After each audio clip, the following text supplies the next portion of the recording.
Hi viewers, welcome to Hasvi stitches. இன்னைக்கு நாம இந்த வீடியோல என்ன பார்க்க போறோம்னு கேட்டிங்கன்னா, ஒரு பியூட்டிஃபுல்லான பிளவுஸோட பேக் நெக் டிசைன் தாங்க பார்க்க போறோம். இந்த பியூட்டிஃபுல்லான பிளவுஸ் டிசைன் பண்றது ரொம்ப ரொம்ப ஈஸிங்க. அதே மாதிரி இதோட லுக்கு வந்துட்டு ரொம்ப ரொம்ப கிராண்டா தெரியும். அதாவது பிரைடல் பிளவுஸே தோத்து போற அளவுக்கு இதோட லுக் இருக்குங்க. அதுவும் அந்த கான்ட்ராஸ்ட் கலர்லாம் வச்சு நம்ம மிக்ஸ் பண்ணி அந்த டிசைனை பண்ணும்போது வாவ், சூப்பரா இருக்குங்க இந்த டிசைனு. கண்டிப்பா நீங்க ட்ரை பண்ணி பாருங்க உங்க பிளவுஸ்லயும். இந்த நெக்கை டிசைன் பண்றது எவ்வளோ ஈஸிங்கிறத இப்ப நான் இந்த வீடியோல உங்களுக்கு ஸ்டெப் பை ஸ்டெப்பா சொல்லி தர போறேங்க. வாங்க வீடியோக்குள்ள போலாம். பேக் பார்ட் வந்துட்டு லைனிங்லயும் மெயின் கிளாத்லயும் நான் வெட்டி வச்சிருக்கேங்க. இந்த சாரி வந்துட்டு டார்க் கிரீன் கலருங்க, கோல்டன் பார்டர் வச்சு. அதோட பிளவுஸும் அதோட பல்லுவும் வந்துட்டு பேபி பிங்க்ல கொடுத்துருக்காங்க. இப்போ நமக்கு பிளவுஸ் பேபி பிங்க்குங்கிறதுனால இதுக்கு டிசைனிங் வந்துட்டு கான்ட்ராஸ்ட்ல தாங்க நம்ம பண்ணி ஆகணும், அதாவது சாரி கலர். இப்போ இதோட நெக்கு வந்துட்டு ஸ்வீட் ஆர்ட் நெக் நான் பண்ணியிருக்கேன். ஸ்வீட் ஆர்ட் நெக்ல கீழே வந்துட்டு ஒரு ஹார்ட் ஷேப்ல டிசைன் பண்ணியிருக்கேங்க. இப்போ அதுக்காக நம்ம ஸ்வீட் ஆர்ட் நெக் வரைஞ்சுக்கிட்டோம் லைனிங்ல. கீழே வந்துட்டு இந்த ஹார்ட் ஷேப்ல அண்டராம் வரைக்குமே அந்த பெண்டு போற மாதிரி நம்ம ஒரு ஷேப்பை கொடுத்தாச்சு. இப்போ அதை வந்து நம்ம தைச்சு திருப்பறதுக்காக லைனிங் கிளாத் நமக்கு வேணும். அதனால இந்த லைனிங் கிளாத் வந்துட்டு நம்மளுக்கு நெக் வரைக்குமே வேணுங்க. மேல இருந்து கீழே வரைக்கும் அந்த கிரீன் ஃபுல்லா வந்துட்டு லைனிங் வேணும். அதனால நம்ம லைனிங் வெட்டி வச்சதுல மீதி இருக்க எக்ஸஸ் கிளாத்ல இப்போ இந்த ஷேப்பை வந்து நம்ம வெட்டி எடுத்துக்கலாம். அதுக்காக ஃபர்ஸ்ட் நான் லைனிங் எவ்வளோ இருக்குங்கிறத பார்த்துட்டு அது எந்த இடத்துல பிளேஸ் ஆகுங்கிறத ஒரு தடவை செக் பண்ணிக்கிறேன். செக் பண்ணதுக்கு அப்புறமா ஃபர்ஸ்ட் வந்து நெக்கை மார்க் பண்ணிக்கிறேன். நெக்கை மார்க் பண்ணிட்டு அந்த நெக்கை வந்துட்டு கட் பண்ணி எடுத்துக்கலாம். லைனிங்லேயே எடுத்துக்கலாம், அந்த எக்ஸ்ட்ரா லைனிங்லேயும் நம்ம கட் பண்ணி எடுத்துக்கலாம். எடுத்ததுக்கு அப்புறமா அண்டர் ஆர்ம் வந்துட்டு கட் பண்ணிக்கலாம். ஆர்ம் கோல் கட் பண்ணி நம்ம அந்த ஷேப்பை வந்துட்டு வரைஞ்சி எடுத்துக்கலாங்க. அந்த ஷேப்பில் தான் வந்துட்டு நம்ம அந்த கான்ட்ராஸ்ட் கலர் கொடுக்க போகிறோம். அதாவது கிரீன் கலரில் நான் சில்க் காட்டன் கலர் எடுத்திருக்கேன், டார்க் கிரீனில் சாரிக்கு மேட்சாக இருக்க மாதிரி. இப்போ அந்த ஷேப்பை வந்துட்டு வரையறதுக்காக நான் வந்துட்டு அந்த லைனிங்ல இருக்க அந்த நெக் ஷேப்பை வந்துட்டு ட்ரேஸ் எடுத்துக்கிறேன். கீழே இருக்க எக்ஸ்ட்ரா லைனிங்ல ட்ரேஸ் எடுத்ததுக்கு அப்புறமா நம்ம அதை வெட்டி எடுத்துக்கலாங்க. ரொம்ப ஈஸியான மெத்தடுங்க இது, ரொம்பவே சீக்கிரமா பண்ணிடலாம். அதே அளவுக்கு லுக்கும் வந்துட்டு ரொம்ப ரொம்ப சூப்பரா இருக்கும். பாருங்க இந்த ஷேப்ல தான் வந்துட்டு நமக்கு அந்த கான்ட்ராஸ்ட் கலர் தெரிய போகுது. இப்போ அந்த சாரி கான்ட்ராஸ்ட் கலருக்காக நான் பிளைன் சில்க் காட்டன் வந்து எடுத்து வச்சிருக்கேங்க, டார்க் கிரீன் கலர்ல. அது வந்துட்டு ஒரு 1/4 மீட்டர் தான் இருக்குங்கிறதுனால நமக்கு இங்கே கொஞ்சம் எக்ஸ்ட்ரா கிளாத் தேவை. அதுக்காக நம்ம என்ன பண்ண போறோம்னா, எவ்வளோ தேவையோ அந்த அளவுக்கு நம்ம பிட்டு ஜாயின் போட்டுக்கலாங்க. இப்போ இதை வந்துட்டு நான் ஜாயின் போட்டு அதை ஒரு தடவை வச்சு பார்க்கலாம், எந்த அளவுக்கு நமக்கு நீள அகலம் தேவைங்கிற அளவு பார்த்துட்டு அதுக்கு ஏற்ற மாதிரி நம்ம இருக்கிற கிளாத்தை வந்து ஜாயின் போட்டு எடுத்துக்கலாம். பாருங்க, இப்போ கீழே வந்துட்டு நமக்கு ஃபுல்லாகவே பத்துது, மேலே வந்துட்டு ஷோல்டர் கிட்ட பத்தல. அதனால நம்ம என்ன பண்றோம்னா அதே அளவு இன்னொரு கிளாத்தை வச்சு நம்ம ஜாயின் போட்டுக்கலாம். ஜாயின் போட்டதுக்கு அப்புறம் அதை வச்சு பார்த்தோம்னா உங்களுக்கு மேலே கீழே எல்லாமே உங்களுக்கு அந்த ஷேப் ஃபுல்லாவே அந்த கிரீன்ல வந்து கவர் ஆகணுங்க. அதுக்கு எவ்வளோ கிளாத் தேவையோ அந்த அளவுக்கு நீங்க ஜாயின் போட்டுக்கோங்க. இப்போ அந்த கிரீன்ல வந்துட்டு நான் ஜாயின் போட்டுக்கிறேன். ஜாயின் போட்டதுக்கு அப்புறமா நீங்க மேலே டாப் ஸ்டிச் போடாம நல்லா ஒரு அயன் பண்ணிட்டீங்கன்னா அந்த ஜாயின் வந்து நல்லா தெரியாதுங்க. தையலும் வந்துட்டு பாயிண்ட் நம்பர் கம்மி பண்ணி நீங்கள் ஜாயின் போடும்போது அந்த ஜாயிண்ட் வந்து அவ்வளோவா விசிபிளாக தெரியாது. நீங்கள் அது மேலே ஒரு லைட்டாக அயன் பண்ணிக்கிட்டிங்கன்னா இன்னுமே வந்துட்டு இன்விசிபிளாக இருக்கும். பாருங்கள், நான் வந்துட்டு அந்த ஜாயிண்ட்டை போட்டு அது மேலே வந்துட்டு லைட்டாக அயன் பண்ணி எடுத்துகிட்டு வந்திருக்கேன். உங்களுக்கு பாருங்கள் ரொம்பவே இன்விசிபிளாக இருக்குது. எப்பயுமே எந்த ஒரு நெக் டிசைன் பண்ணும்போதுமே வந்துட்டு ஜாயிண்ட் தெரியாத மாதிரி பண்ணுங்க, அப்போ தான் அந்த நெக்குக்கு நல்ல லுக்கு கொடுக்கும். இப்போ பார்த்தீங்கன்னா கீழே இருக்க அந்த ஹார்ட் ஷேப்பை மட்டும் நம்ம தைச்சு திருப்ப போகிறோங்க. ஏன்னா அந்த இடத்துல வந்துட்டு நம்ம லேஸ் கொடுத்து அந்த டிசைனை வந்துட்டு மறைக்க போகிறோம். அதனால கீழே இருக்க அந்த ஹார்ட் ஷேப்போட அவுட்டர் மட்டும் நீங்கள் ஒரு 1/4 இன்ச்சு இடைவெளியில் தையல் விட்டுட்டு வாங்க. தையல் விட்டுட்டு அந்த ஷேப்பை கட் பண்ணி எடுத்ததுக்கு அப்புறமா அதுக்கு வந்துட்டு கிராஸ் நாச்சஸ்லாம் கொடுத்து நீங்கள் தைச்சி உள்பக்கம் திருப்பிக்கோங்க. ரொம்ப ஈஸியான வேலை தாங்க இது, வந்து பண்ணுறது ரொம்பவே ஈஸி. ஆனால் எவ்வளோக்கு எவ்வளோ ஈஸியோ அந்த அளவுக்கு வந்து கிராண்ட் லுக்கை கொடுக்கும். ஸோ நீங்கள் இதை வந்துட்டு எல்லா பிளவுஸுக்குமே வந்து ட்ரை பண்ணலாம். சில்க் சாரிக்கு மட்டும் இல்லை, நம்ம சிந்தட்டிக் சாரி கூட ட்ரை பண்ணலாம், அதுவுமே இன்னும் நல்லா இருக்கும். சாரியோட கலர் வந்துட்டு ஆப்போசிட்ல கான்ட்ராஸ்டா வர எல்லா பிளவுஸுக்குமே இந்த டிசைன் வந்துட்டு கண்டிப்பாக மேட்ச் ஆகுங்க. நீங்கள் பண்ணி பாருங்க. பாருங்க, இப்போ அந்த ஹார்ட் ஷேப்பை வந்துட்டு ஒரு 1/4 இன்ச் வந்து தையல் விட்டு எடுத்துக்கிட்டேன். எடுத்ததுக்கப்புறமா அந்த லைனிங்கை மட்டும் திருப்பி அது மேலே ஒரு டாப் ஸ்டிச் போட்டுக்கலாம். அப்போ தான் வந்து அந்த ஷேப்பு நமக்கு கரெக்டாக வளைஞ்சு கொடுக்கும். பாருங்க, நான் வந்துட்டு அந்த டாப் ஸ்டிச் போட்டதுக்கப்புறமா உள்பக்கமாக திருப்பி அது மேலே ஒரு தையல் போடுறேன். இந்த தையல் மேலே தான் நம்ம லேஸ் வைக்கிறதுனால அந்த தையல் நமக்கு தெரியாதுங்க.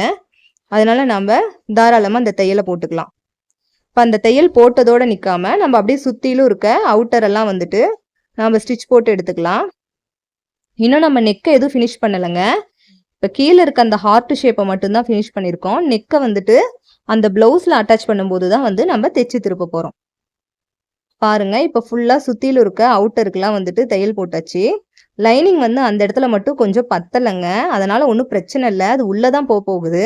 நம்ம சும்மா ஒரு ஸ்டிஃப்னஸ்க்காக தான் வந்துட்டு இந்த லைனிங் கொடுத்துருக்கோம். அதனால் அந்த ஒரு இடத்துல பத்தலைங்கிறதுனால நமக்கு எந்த ஒரு ப்ராப்ளமும் இல்லை.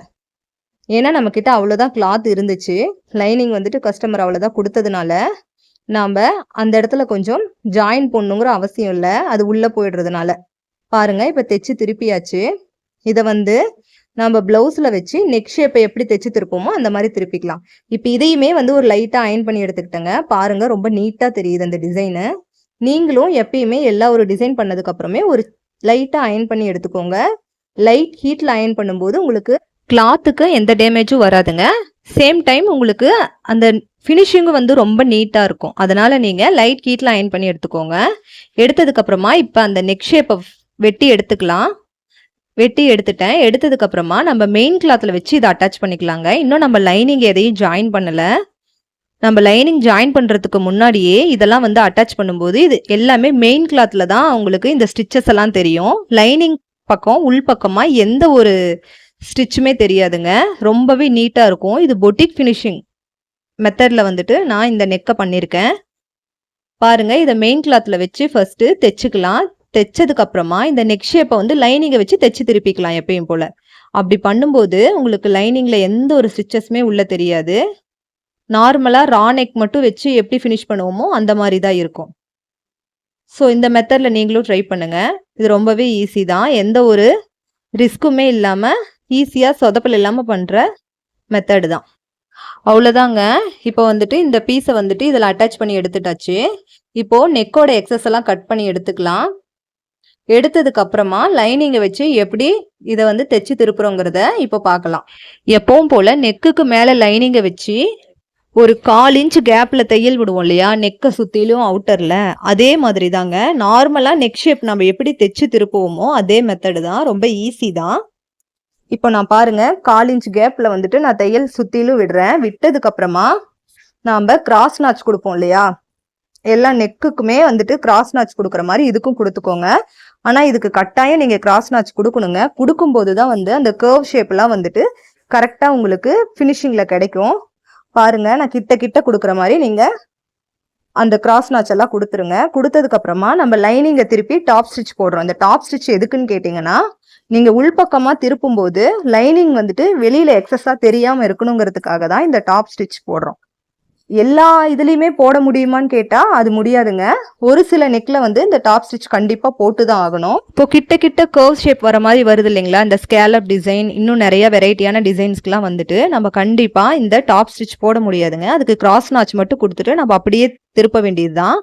ஆனால் இந்த மாதிரி பெண்டு வந்துட்டு தூரமாக வர மாதிரி இருந்ததுன்னா நீங்கள் கண்டிப்பாக கிராஸ் நாச் கொடுத்துட்டு நீங்கள் டாப் ஸ்டிச் போட்டுக்கலாம். அப்படி போடும்போது ஃபினிஷிங் இன்னும் வந்துட்டு சூப்பராக வரும். பாருங்க, டாப் ஸ்டிச் போட்டதோட அவ்வளோதான். நான் வந்துட்டு நெக்குக்கு எந்த ஒரு ஸ்டிச்சுமே போடலை, அதை அப்படியே தான் விட போகிறேன். அப்படியே விட்டுட்டு அவுட்டரில் இருக்க சுற்றிலும் நான் வந்துட்டு ஒரு தையல் போட்டுக்கிறேன். அதாவது லைனிங்கையும் மெயின் கிளாத்தையும் சுற்றி இருக்க அவுட்டர் தையல் வந்து நம்ம போட்டுக்கலாம். அந்த அவுட்டர் தையல் போடும்போதே வந்துட்டு கீழே பாட்டமை ஒரு 1/4 இன்ச் மடித்து தையல் போட்டுக்கோங்க. அதை மறுபடியும் இன்னொரு ஃபோல்டிங் நம்ம பண்ணுவோங்க. ஃபர்ஸ்ட் வந்து ஒரு 1/4 இன்ச் மட்டும் இந்த அவுட்டர் தையலோட சேர்த்து அதையும் ஒரு ஸ்டிச் போட்டுட்டே வந்து சுற்றிலும் இருக்க எக்ஸஸ் எல்லாம் வந்து கட் பண்ணி எடுத்துக்கோங்க.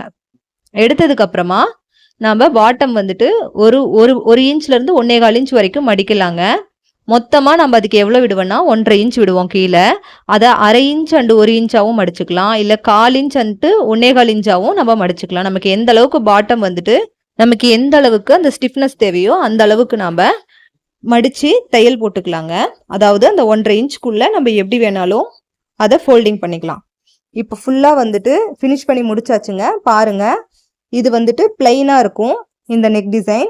இதை நம்ம இப்படியே வேணாலும் விடலாம். இல்லை, இது இன்னும் நம்ம கிராண்ட் லுக் காட்டணுங்கிறதுக்காக நம்ம இன்னும் எக்ஸ்ட்ரா வந்துட்டு லேஸ் ஒர்க்லாம் கொடுத்து நல்லா லுக்கை இன்னும் கொஞ்சம் என்ஹான்ஸ் பண்ணி காட்ட போகிறோம். இப்போ அதுக்கு என்ன பண்ணுறோன்னு பார்த்தீங்கன்னா, அந்த ஹார்ட் ஷேப்பை வந்துட்டு நம்ம மடிச்சு அடித்தோம் இல்லையா, அது மேலே அந்த தையல் தெரியாமல் இருக்கிறதுக்காக நம்ம ஒரு லேஸ் வந்து அட்டாச் பண்ண போகிறோம். இதை அட்டாச் பண்ணும்போது மேலே வந்துட்டு உங்களுக்கு க்ரீன் கலராகவும் கீழே பாட்டம் ஏரியா ஃபுல்லாக வந்துட்டு பேபி பிங்க் கலராகவும் உங்களுக்கு தெரியும். ஆஃப் அண்ட் ஆஃப் டிசைனுங்க, சூப்பராக இருக்கும் இது.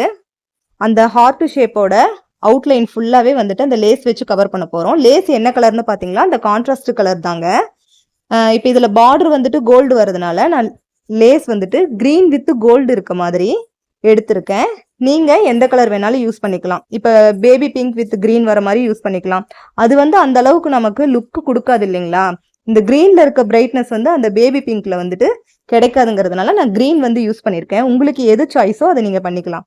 பாருங்க, நான் டபுள் ஸ்டிச் போட்டு லேஸை வந்து ஃபினிஷ் பண்ணிக்கிறேன். இப்போ நெக்குமே வந்து ரொம்ப பிளைனாக இருக்கிறதுனால நெக்குக்குமே வந்து அவுட்டரில் அந்த லேஸை வச்சு நான் இன்னும் கொஞ்சம் லுக்கை வந்து என்ஹான்ஸ் பண்ணி காட்டுறேன். அப்புறம் இன்னொரு விஷயம் வந்து நான் சொல்ல மறந்துட்டேங்க. இந்த லேஸோட ஸ்டிச் போடும்போது நீங்கள் வந்துட்டு கண்டிப்பாக த்ரெட்டை சேஞ்ச் பண்ணிக்கோங்க. இந்த லேஸ் கலர்லேயே இருக்க மாதிரி. இது வரைக்கும் நம்ம பேபி பிங்க்ல ஒர்க் பண்ணிட்டு இருந்தோம். இப்போ வந்துட்டு லேஸை ஸ்டிச் பண்ணும்போது நீங்கள் கண்டிப்பாக வந்து டார்க் க்ரீன் கலர் வந்துட்டு த்ரெட்டு சேஞ்ச் பண்ணி எடுத்துக்கோங்க. அதை நான் காட்டியிருப்பேன், ஆனால் சொல்ல மறந்துட்டேன். அதனால நீங்கள் கண்டிப்பாக இதை வந்துட்டு கவனமாக பண்ணிக்கோங்க. இப்போ அடுத்து வந்து நம்ம நாட் அட்டாச் பண்ண போகிறோங்க. இப்போ அந்த நெக்கில் அந்த லேஸை வந்து ஒரு 1/4 இன்ச்சு கேப் விட்டு தாங்க நம்ம வச்சுருக்கோம். எதுக்குன்னு பார்த்தீங்கன்னா, அந்த 1/4 இன்ச் கேப்பில் வந்து நம்ம ஸ்டோன் லேஸ் வந்து வைக்க போகிறோம். அதுக்காக அந்த 1/4 இன்ச் விட்டு நான் லேஸ் வச்சுருப்பேன். இப்போ ஸ்டோன் லேஸ் அட்டாச் பண்ணதுக்கப்புறம் வந்துட்டு த்ரெட்டு வந்துட்டு வைக்க முடியாதுங்கிறதுனால நான் இப்போவே த்ரெட்டை அட்டாச் பண்ணதுக்கப்புறமா அடுத்த ப்ரொசீஜராக வந்து ஸ்டோன் லேஸ் வந்து அட்டாச் பண்ண போகிறேன். பாருங்கள், இப்போ த்ரெட்டுக்கு வந்துட்டு கீழே கோன் ரெடி பண்ணிக்கலாம். அந்த பார்டர் இருக்குது இல்லைங்களா, அந்த பார்டரோட எக்ஸஸ் கிளாத்தை வந்துட்டு நம்ம ஸ்கொயர் ஷேப்பில் கட் பண்ணி அதை ஃபோல்டு 2ஆக பண்ணி அதை வந்து இந்த கோன் ஷேப் மாதிரி கொண்டு வந்து இப்போ ஸ்டிச் போட்டு எடுத்துக்கிறோம். பாருங்கள், அதை தைச்சு திருப்பும் போது உங்களுக்கு இந்த கோன் ஷேப் வந்து ரொம்ப நீட்டாக கிடச்சிரும். இதை வந்து நம்ம அந்த நெக்கில் 2 சைடும் ஒரே இடத்துல மார்க்கிங் பண்ணி அதை வந்து அட்டாச் பண்ணிக்கலாம். எப்பயுமே நாட் வந்துட்டு நெக்கிலேருந்து ஒரு 2.5 இன்ச்சில் அட்டாச் பண்ணிங்கன்னா உங்களுக்கு ஓகேவாக இருக்கும். 3 இன்ச் கூட கீழே இறக்கலாம். அதுக்கு மேலே ஏற்றிட்டோம்னா தான் வந்து ரொம்ப கழுத்து ஒண்டை இருக்க மாதிரி இருக்குங்க. அதனால் நீங்கள் 2.5 இன்ச் கேப்லேருந்து கீழே எவ்வளோ அவங்க கேட்குறாங்களோ அதுக்கு தகுந்த மாதிரி நீங்கள், ஆனால் கண்டிப்பாக மார்க்கிங்கை போட்டு அட்டாச் பண்ணுங்கள். அப்போ தான் ரெண்டுமே ஒரே இடத்துல பிளேஸ் ஆகும். அவ்வளோதாங்க, இப்போ நாட் அட்டாச் பண்ணியாச்சு. இப்போ அடுத்து ஒரு குட்டி ப்ரொசீஜர் இருக்குதுங்க. அது வந்து இந்த நெக்குக்கே வந்துட்டு ரொம்ப ஹைலைட்டாக காட்டுறதுக்காக ஒரு சின்னதாக ஒரு ஒர்க் பண்ண போகிறோம். அது என்னன்னு கேட்டிங்கன்னா, நம்ம இன்னும் கொஞ்சம் எக்ஸஸாக பார்டர் எடுத்து வச்சுருக்கோங்க ஸ்லீவுக்கு போக. அதில் கொஞ்சம் வந்துட்டு நம்ம அந்த நாட்டுக்கு கீழே கோன் மாதிரி அட்டாச் பண்ணிட்டோம். இன்னும் கொஞ்சம் பார்டர் இருக்கிறத வந்துட்டு நம்ம ட்ரையாங்கிள் ஷேப்பில் மடித்து அதை வந்துட்டு நம்ம அந்த ஸ்வீட் ஆர்ட் நெக் வச்சுருக்கோம் இல்லையா, அதோட கார்னரில் வச்சு தைக்க போகிறோம். அது தைச்சதுக்கப்புறம் பாருங்கள் இந்த நெக்கோட லுக்கு எந்த அளவுக்கு சூப்பராக இருக்குதுன்ட்டு. நான் அதுக்கு என்ன பண்ணியிருக்கேன்னா, 2 பார்டரு பிங்க் கலரில் எடுத்திருக்கேன். ஒரு க்ரீன் வந்து இடையில வைக்கிறதுக்காக கான்ட்ராஸ்ட் கலரில் எடுத்திருக்கேன். அதை 3ஐயுமே வந்து நான் இப்போ அட்டாச் பண்ண மாதிரி அந்த மெத்தடில் அட்டாச் பண்ணதுக்கப்புறமா அதை வந்து எடுத்துகிட்டு வந்து அந்த ஸ்வீட் ஆர்ட் நெக்கோட கார்னர் இருக்கு இல்லைங்களா, அந்த கார்னரில் நாம் தைச்சிக்கலாம். இது எல்லாமே வந்துட்டு அந்த ஸ்டோன் லேஸ் வைக்கிறதுக்கு முன்னாடி பண்ணிடணுங்க. இந்த நாட் அட்டாச்சு ஆகட்டும், இந்த ட்ரையாங்கிள் ஷேப் அட்டாச்சு ஆகட்டும், எல்லாமே வந்துட்டு ஸ்டோன் லேஸ் பண்ணுறதுக்கு முன்னாடி பண்ணிடணும். ஸ்டோன் லேஸ் வச்சதுக்கப்புறமா நம்ம அந்த இடத்துல ஸ்டிச்சஸ் போட முடியாது. அதனால் ஃபர்ஸ்ட்டு இந்த டிசைன்லாம் நான் பண்ணதுக்கப்புறம் தான் இப்போதாங்க நான் லாஸ்ட் அண்ட் ஃபைனல் டச்சாக தான் நான் அந்த ஸ்டோனையே வந்து அட்டாச் பண்ண போகிறேன். நான் ஆல்ரெடி சொல்லியிருக்கேங்க, உங்களுக்கு பிகினர்ஸ் வந்து கண்டிப்பாக நீங்கள் மெஷின் ஸ்டிச்சு ஸ்டோனில் அட்டாச் பண்ணாதீங்க. நீங்கள் லைட்டாக ஒரு ஹெம்மிங் பண்ணி எடுத்துக்கோங்க. ஏன்னா இதிலலாம் மிஷின் டேமேஜ் ஆகிறதுக்கு நிறைய வாய்ப்பு இருக்குது, ஊசி உடையிறதுக்கு வாய்ப்பு இருக்குது, கையில் அடிபடுறதுக்கு வாய்ப்பு இருக்குது. அதனால் நீங்கள் ரிஸ்க் எடுக்க வேண்டாம். நீங்கள் ஹெம்மிங் மாதிரி ஒரு ஸ்டிச் போட்டு நீங்கள் அந்த லேஸை வந்து அட்டாச் பண்ணிக்கோங்க. இதை வந்து ரொம்ப பொறுமையாக பண்ணணுங்க. நீங்கள் ட்ரை பண்ணி பார்க்குறவங்க பார்க்கலாம். ரிஸ்க் எடுக்க வேணாங்கிறதுக்காக நான் சிம்பிளாக ஒரு ஹெம்மிங் ஸ்டிச்சை உங்களுக்கு ஒரு நாளைக்கு வச்சு காட்டுறேன் எப்படின்ட்டு. அது அப்கமிங் வீடியோவில் எதுலையாவது வாய்ப்பு கிடைச்சா அந்த மாதிரி எப்படி பண்ணணுங்கிறதையும் அந்த மெத்தடையும் நான் சொல்லித்தரேன். ஓகேங்களா? அவ்வளோதாங்க. லாஸ்ட் அண்ட் ஃபைனலாக இந்த ஸ்டோன் லேஸ் வச்சுட்டோம்னா இந்த நெக்கோட ஃபினிஷிங்கு ஓவரால் முடிஞ்சிருச்சு. வச்சதுக்கப்புறம் பாருங்க இது எவ்வளோ கிராண்டாக இருக்குதுன்ட்டு. ஃபைனலி நம்ம ஸ்டோன் லேஸ் ரொம்ப பொறுமையாக அட்டாச் பண்ணி முடிச்சாச்சுங்க. முடிச்சதுக்கப்புறம் இதோட ஃபினிஷிங் லுக் பாருங்க எவ்வளோ கிராண்டாக வந்திருக்குன்னு. ஆனால் இதை நான் எவ்வளோ ஈஸியாக பண்ணி காமிச்சேன் பார்த்தீங்கல்ல. கண்டிப்பாக நீங்களும் உங்கள் வீட்டில் உங்கள் ப்ளவுஸுக்கு இதை ட்ரை பண்ணி பாருங்கள். இந்த வீடியோஸ் உங்களுக்கு ரொம்ப பிடிச்சிருந்துச்சுன்னா உங்கள் ஃப்ரெண்ட்ஸுக்கும் இதை ஷேர் பண்ணுங்கள். இதே மாதிரி ரொம்ப இன்ட்ரெஸ்டிங்கான நெக் டிசைன்ஸ்லாம் எவ்வளோ ஈஸியாக பண்ண முடியுமோ அந்த மெத்தடை வந்துட்டு நம்ம அப்கமிங் வீடியோவில் ஹஸ்வி ஸ்டிச்சஸ் சேனலில் நான் அப்லோட் பண்ண போகிறேங்க. அதுக்காக நீங்கள் கண்டிப்பாக இதை சப்ஸ்கிரைப் பண்ணி சப்போர்ட் பண்ணுங்கள், லைக் பண்ணுங்கள். உங்களுக்கு ஏதாவது டவுட்ஸ் இருந்துச்சுன்னா கமெண்ட் செக்ஷனில் கமெண்ட் பண்ணுங்கள், நான் கண்டிப்பாக ரிப்ளை பண்ணுறேன். இந்த மாதிரி டிசைன் ப்ளவுஸ் எல்லாம் உங்களுக்கும் ஸ்டிச் பண்ணணும்னு தோணுச்சுன்னா ஸ்க்ரீனில் தெரியிற வாட்ஸ்அப் நம்பருக்கு வாட்ஸ்அப் பண்ணி உங்கள் ஆர்டரை பிளேஸ் பண்ணிக்கோங்க. நீங்கள் எந்த இடம் இருந்தாலும் கொரியர் மூலியமாக நம்ம ரீச் அவுட் பண்ணிக்கலாம். ஓகே வியூவர்ஸ், நெக்ஸ்ட் வீடியோவில் பார்க்கலாம். பாய், தேங்க்யூ.